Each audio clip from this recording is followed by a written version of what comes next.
What is going on, you guys? Welcome back to the channel. Today we're going to be diving into the rear differential for the 88 Silver sedan, although I will say now we're not going to be installing the diff into the car in today's video because I still need material to do so.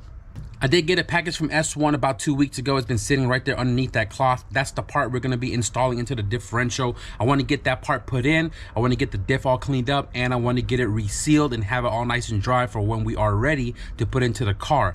But before I do dive into the package to show you what's inside, the owner to the Civic Coupe is on his way here right now, and the car is going to be going home today. I do want to capture a little bit of his reaction and overall what he thinks about the build now that it is turboed, and maybe possibly just a smidge go for a little drive too. We'll see. All right, guys, so Tapia is here right now, and you know, I kind of gave him a full breakdown of the car and everything about it. I assured him that this car could and would take him everywhere. You drive like 80 miles, how many miles to work every day?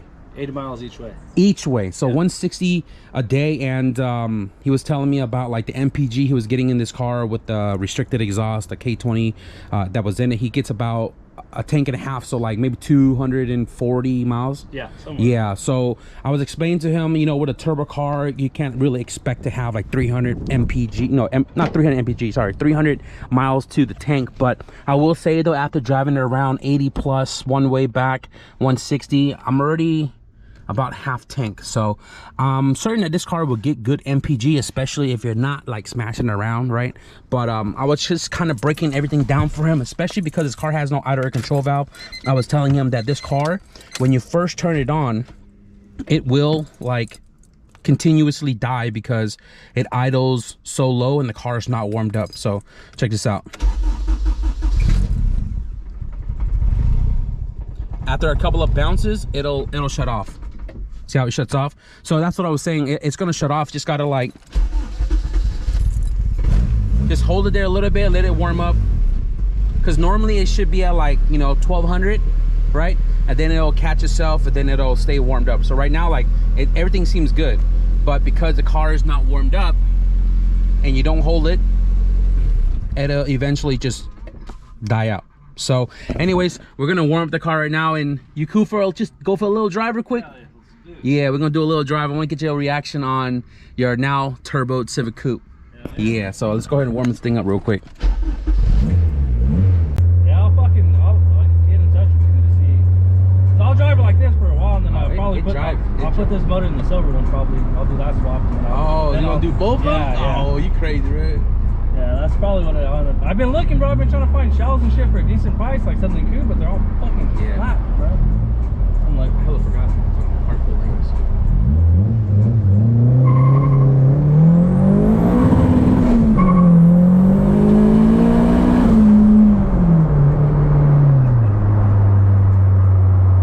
Not bad. A little fun, you know. I think the spoolie noises is what's fun. Yeah, hell yeah. 240 horsepower, bro. It skedaddles a little bit. Yeah. See, it doesn't have that congestion anymore like the stock muffler. Yeah, that's what hell is that. Yeah, that thing was like,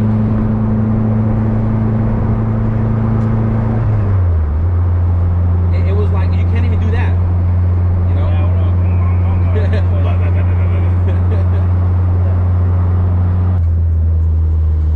Everything about this car is just like a perfect daily right here with a little bit of oomph. Yeah, that's what I was going for, something little oomph, like you felt it on the freeway. Yeah. You probably never felt this car do that before. Yeah, and then you get a little choo-choo noises too, so sounds cool while you're doing it. Bubbly pop temperature still sitting at about a 185, so that's freaking awesome. Gas, I just did that pull there and back. Gas is still sitting above the tank. Oh, I noticed that your shit and all this stuff like that barely works. Hell yeah. Yeah, so I don't know what's going on with that. I was trying to reset it because I always reset when I pump to see what I can get out of it, but it wasn't working. So I don't know if you could just try to get another cluster and try it out, and see if it might fix that problem too. Otherwise, like I say, it might just be the sensor.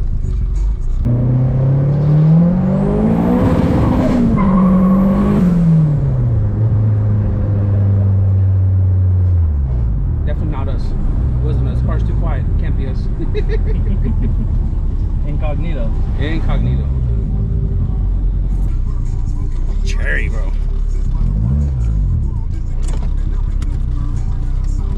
biggest thing is after doing all that shit, still turns on normal.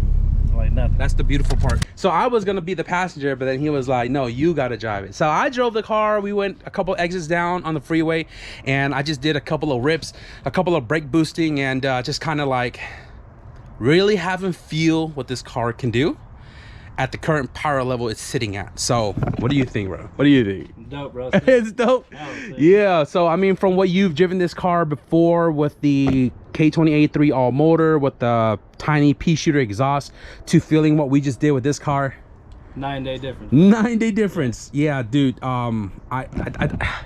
You guys probably saw our reaction, man. This thing I feel like could be a good solid daily commuter. Yeah. And we're gonna try it out. And you're gonna try it out because you gotta drive 80 miles one way and back, so you're gonna have a lot of mileage with this car. You're gonna grow to learn this car a lot more. And you guys probably heard us chit-chatting, man. He's already planning to put a different motor in it because I told him the potential of everything with this car, but that's next year. Yeah, that's next year. He's got to drive it out. This is your first turbo Honda? Yeah, first turbo. Yeah, so he's gonna drive it out, feel it out, and just kind of getting used to the car, enjoy it just the way it is right now before, you know, turning it up with a different engine setup. And you guys know the saying goes, man, more power, more problem. But when you're at this house right here, we do reliable builds here. So you know, hopefully when time comes, this thing will be just as solid later as it is right now, man. And I don't want to hold up you too long because you still got to get back to work. And guys, the turbo EK Civic Coupe on a budget is going home.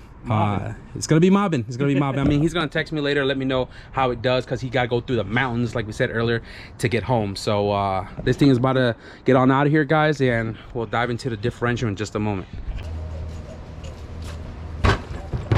All right, guys, so Civic Coupe is gone, and we're gonna dive into the rear differential right here. So if you guys remember, we went to the junkyard, we found an RD1, which is a 96 to 2001 Honda CR-V, and I pulled this diff out. I believe it was like 40% off that day. I don't remember, but I pulled the differential out because this is what we're going to be using in the 88 Silver sedan. Now you can use the second gen CR-V and also the Honda Element rear diff, but if you're keeping it stock axle, you can only use the axles from the RD1 passenger side only. So you need 2 of those to run this differential in an all-wheel drive Honda.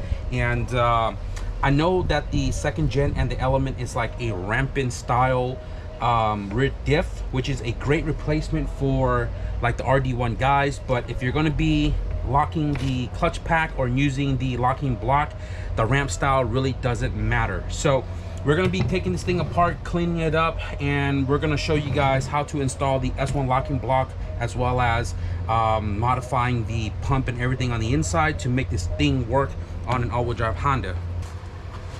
Before I get into the whole cleaning process, I'm gonna go ahead and open up this S1 package that we received a couple of weeks ago. Remember to cut away from yourself, not towards yourself. Oh my God, this blade is dull. Scary. Oh, freaking awesome. We have an S1Built pen right here, which has this like stylus thingamabob you can use on your phone and stuff. So super clutch. Thank you for that. We have a Hot Wheel, a 1985 Hot Wheel. I believe I have one of this hanging on the wall in my room, right? I might end up just kind of stacking Hot Wheels here in my workbench because I do have room for them. Maybe. Thank you for that. We have a bag right here. What's inside? We got some little goodies in here, man. We got some nerds with the nerd clusters. Yep, nerd clusters. I love these. We got some Sour Punch licorice thingamabob and a gang of Jolly Ranchers. Guys, I don't remember the last time I had Jolly Ranchers. It's been a cool minute. And this is gonna come in clutch, man. Definitely gonna keep me a little focused. And shout out to S1 for this little care package. We also have, oh, another one. Oh wow, this one's cool. This is cool. This thing is so tiny, dude. This one's so freaking tiny. I'm gonna have to like put this on my monitor or something. This is a sick ass color, dude. Check it out. We also got some new t-shirts because you guys know my t-shirts are all torn apart, especially a lot of my sweaters. I already got a bunch of new sweaters, so shout out to S1 for that. But I did get some new shirts as well too. This is the S1 black font. The one that I'm wearing is the white font, and we got 2 of those because I'm pretty much down to like the last 2 good S1 shirts, along with the one that I'm currently wearing now. You guys might have noticed that I always have a bunch of holes right here because I'm using the grinder, and this is like my clean one because you can tell it's not faded, right? This is my last clean one that I'm willing to destroy working here in the garage. But shout out to S1Built because we got another care package of 2 t-shirts. The last item in the package right here, guys, is the S1 locking block. Before I show you guys this, I want to talk about it really quickly. Now, when the all-wheel drive craze first hit the community, I believe it was like early 2018 or something. I don't remember when CLL went fast with their first all-wheel drive hatch, but I know I did my all-wheel drive at the end of 2018 when we had that YouTube challenge that got canceled. Now, for those who couldn't find a wagon rear differential, people were opting to use the CRV rear diff slash RDU2 slash element. The CRV rear diff has like a built-in internal clutch pack and a basket with the dual pump setup, right? But if you're running an inline viscous coupler, you have that slippage point in the center of your drivetrain, and then you have the clutch packs that also slips inside of the differential. So obviously you don't want 2 slippage point because then your car be more front wheel drive than all wheel drive. What we were doing back in the days was we were pinning the clutch packs, which what you do is you drill a couple holes in the basket and the clutch pack together. You put a rod through them and you typically weld them together. I usually do 3 in a triangular positioning, but we pin the rear clutch packs to lock up the clutch packs from slipping and let the viscous coupler do the work. Now, S1 came out with locking plates to avoid having to pin and, you know, have an unbalanced basket because of, like, if you put too much weld on one side of the basket clutch packs, it can wobble. So S1 came out with a locking plates to simplify locking the rear clutch packs. That idea worked really well until either you make a ton of power, you're launching out of the hole without enough slippage, or you run a really heavy viscous coupler that literally just twists the gear on the inside of the clutch pack in half, or in 3 in our case, because we've broken that gear inside the clutch pack a couple of times now. So S1 came out with a new solution called the locking block. So the locking block is this piece right here that entirely replaces everything in the clutch pack basket. The basket has all the clutch pack, clutch plate, and the gearing, and all of that is integrated into this one unit right here called the locking block. So we don't have that gear in the center anymore that typically breaks. You don't have any of the clutch pack or plates that usually spin or slip, right? This right here sits inside the basket and makes it one solid full unit. This right here is definitely the truth for those who are running the CRV slash element rear diff with the inline viscous coupler. So if you guys are interested in something like this, be sure to check out the S1 link in the description below and use the discount code provided to save a couple of bucks off your order. We're gonna be installing this today, guys. So let's go ahead and start cleaning up this differential and opening it up to install this unit here.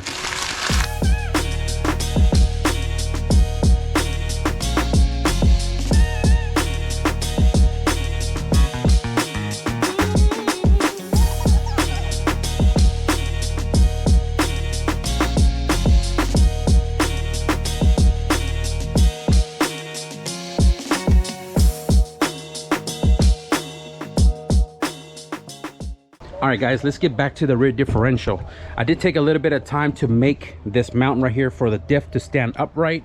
If you guys look at it right now, it's sitting on 2 pieces of aluminum to kind of prop it up because the diff mount is offsetted. So you can see how it's slanted towards me, and depending on the surface, it can just kind of tip over on its own. And I made this mount to have the differential sit on, and you can see it's offsetted. This will help stabilize it standing upright so I can work with it, because I usually do it like this, and with me working around it, it can tip over. If there's still fluid in it, it'll drizzle out.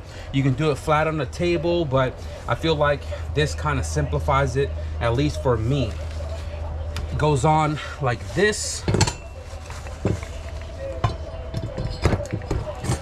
Utilizes Honda 17mm bolt.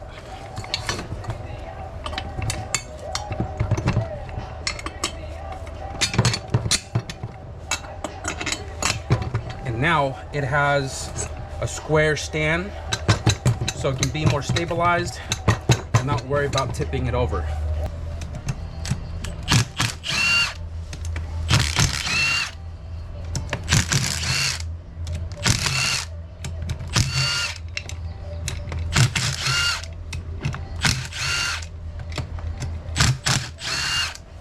Now, usually I take off the flange, the nut, and separate the flange from the housing, and then that'll drop the clutch basket. But I've seen S1 do it without it, and it's simplified because you don't got to worry about, you know, putting all the correct washers and shims and everything back in. So I'm gonna do it this way. This is the first time I'm doing it like this without taking off the flange. So this whole thing will pop off with the clutch basket attached to the upper housing.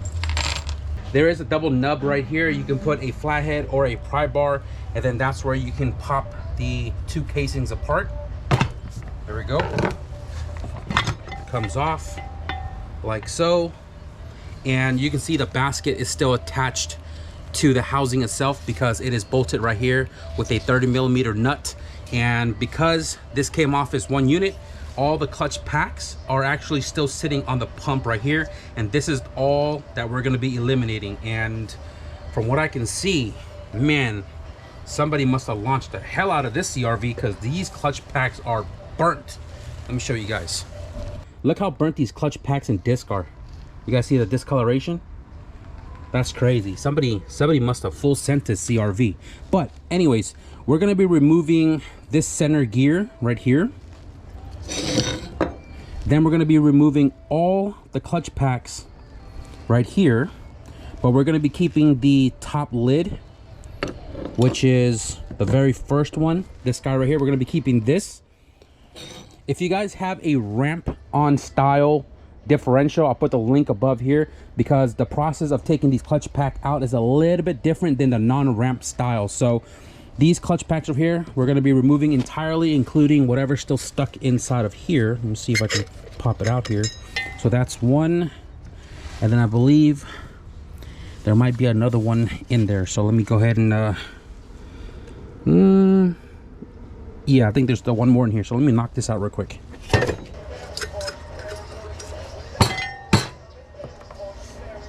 This is the last plate right there. Hopefully you guys can see it is completely empty now in the basket, right? Right now, I'm gonna go ahead and clean as much of this as possible, because when we tip this thing upside down to put it back on, we don't want any oil to kind of drizzle onto the RTV, because then it wouldn't fully dry, and then you can create leaks later down the road. Just some brake cleaner.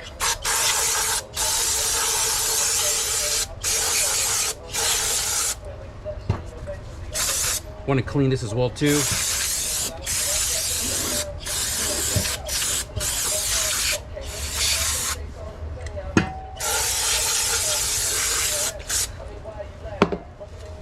And use a wire brush to take off all of the RTV.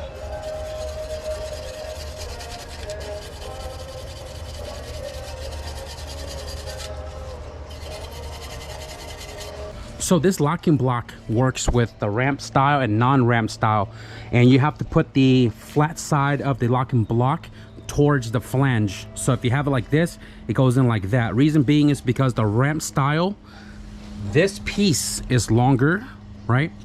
And it sits in that groove right there when you reassemble it. So we're gonna be putting the flat side in.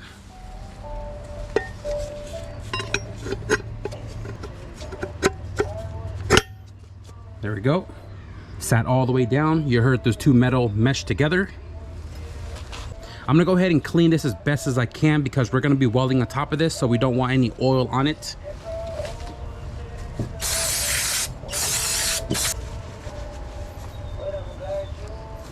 Nice and dry.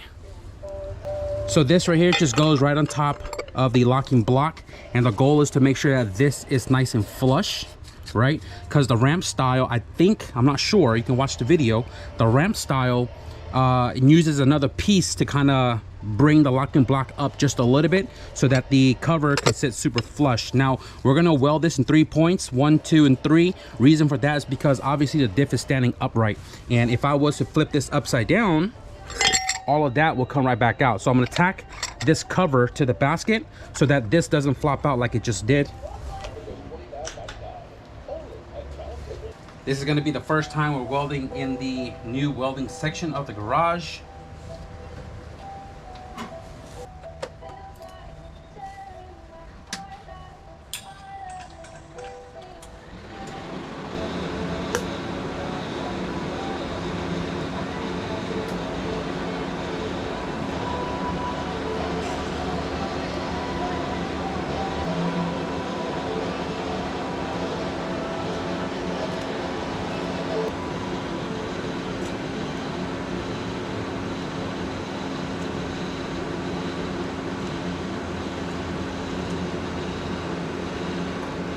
Might be a little hard for you guys to see, but we are tacked up. One right there, one right there on the top, and then one over there. 3 points. Nothing is coming out of here. Freaking awesome. Brake clean this one more time, and then we'll dive into the back half of the diff right there. We're not going to be needing any of these guys anymore. Obviously, they're burnt, right? So I'm going to throw this away before I decide I'm going to keep it and make some sort of art with this. I'm going to go ahead and just toss it right in the trash. This guy, this is what we eliminated. This right here is what tends to break, even if you pin the diff or using the locking plates, the old S1 units. This is what we replaced because this tends to crack in 3 or 4 different spots when you hard launch the car. So now that we have the locking block, this is integrated into the whole billet unit, and it's gonna have less of an issue than running this sucker here. So I'm also gonna toss this guy. There we go. So now that we eliminated all of the clutch pack using the S1 locking block, we're not going to be needing the pump anymore. Although we're still going to use the pump as far as like structural integrity. We're going to remove the pin that's on the inside that drives the pump from the shaft. So simple enough, these are 8 mils. I believe there are 3 of them. Go ahead and knock that out.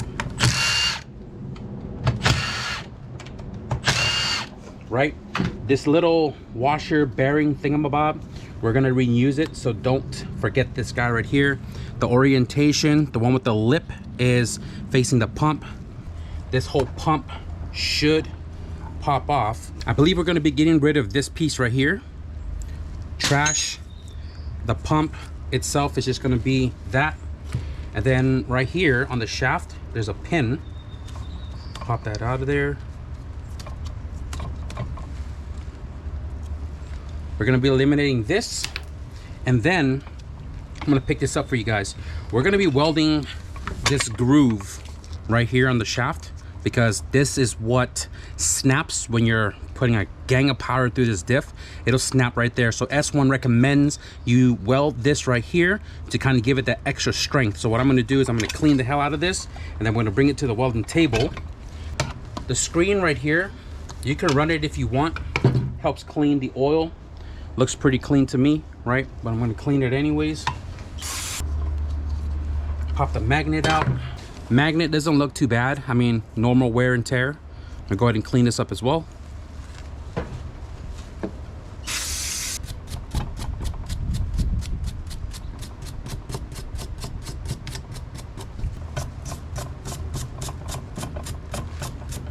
So right here I have a 120 sandpaper. 120.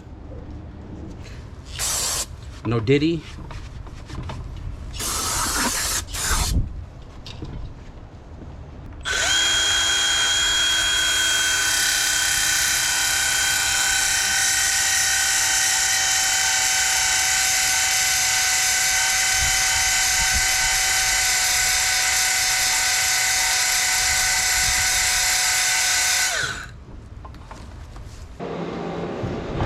Look at this guy, chilling. The grinder, the welding machine, the car, doesn't scare him. Doesn't scare him.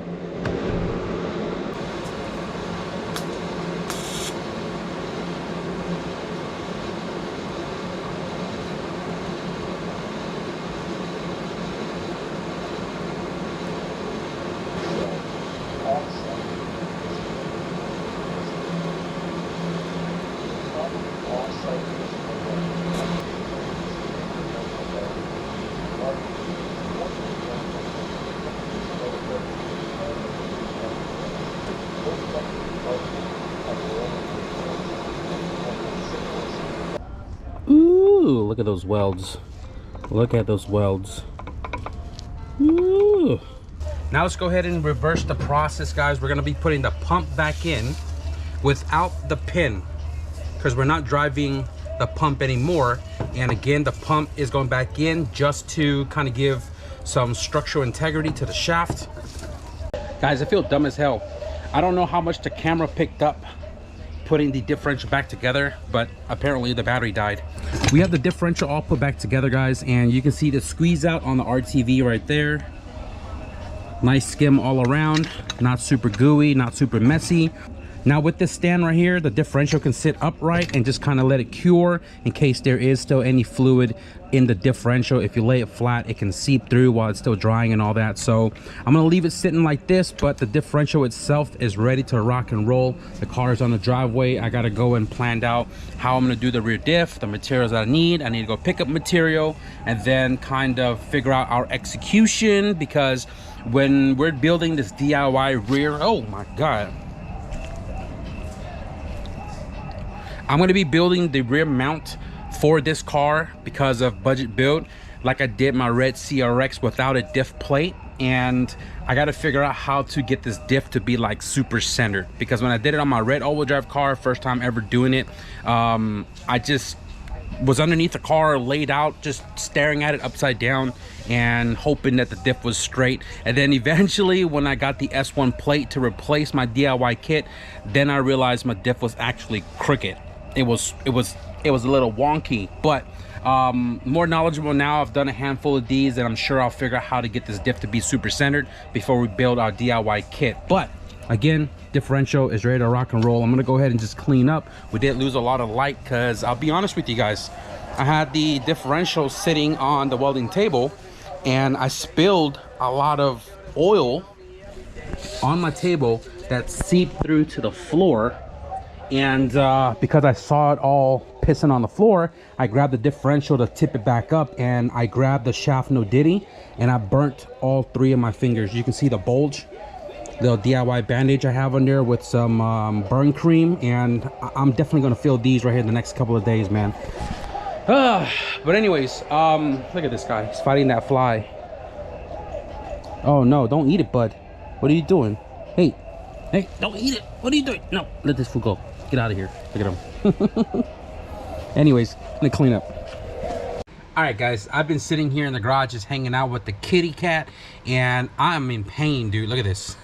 I grabbed the shaft no diddy like this, and I burnt my hand instantly, dude. It was so freaking hot.